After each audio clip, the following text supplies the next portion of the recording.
এই সবজিটা এমন একটা সবজি আয়রনে ভরপুর এবং এই গাছের সমস্ত রকম উপকরণই সবজি হিসাবে আমরা ব্যবহার করে থাকি। আমি সায়নী চলে এসেছি আজকে আরও একটা ভিডিও নিয়ে। আজকে তেমন কিছু সবজি ছিল না। মামার বাড়ি থেকে আসার সময় মামার বাড়ির গাছের বেশ কিছু কাঁচা কলা নিয়ে এসেছিলাম, কারণ মামার বাড়িতে যেহেতু কলা গাছ আছে এবং কলার কাঁদিও হয়, তো সেই হিসাবে সবাই যখন যায় ফেরার সময় কিছু না কিছু সবজি নিয়েই আসি আমরা সবাই। তো আজকে ভাবলাম এই কাঁচা কলা দিয়েই একটা রেসিপি বানানো যাক। কাঁচা কলার কোপ্তা, খোসা বাটা, এরকম ধরনের অনেক রেসিপিই তো খেয়েছি। আজকে ভাবলাম খোসা ফেলবো না, সেই খোসা সমেত আজকে কাঁচা কলা দিয়েই সবজি বানাবো।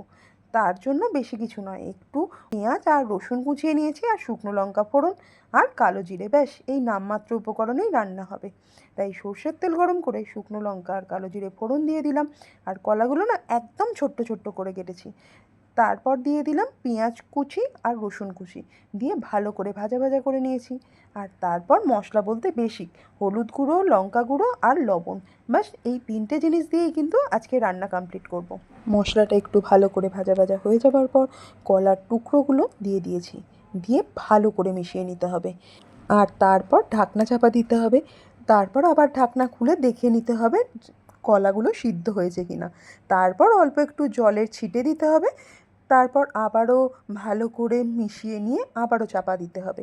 এবং লাস্টে নামানোর আগে দিয়েছি কাঁচা লঙ্কা আর সর্ষের তেল। একটু নুন চিনির ব্যালেন্সটা দেখে নিতে হবে, ব্যাস এটুকুই। আজকে তো বাজার যাওয়া হয়নি, তাই মামার বাড়ি থেকে আনা জিনিসগুলো দিয়েই আজকে লাঞ্চ মেনু কমপ্লিট হলো। যেমন কাঁচা কলার তরকারি, আর তার সাথে সজনা শাক, সেটা কিন্তু মামার বাড়ির গাছেই, আর তার সঙ্গে ডিমের কারি বানিয়ে নিলাম। আচ্ছা, কাঁচা কলা দিয়ে তোমাদের পছন্দের রেসিপি কোনটা?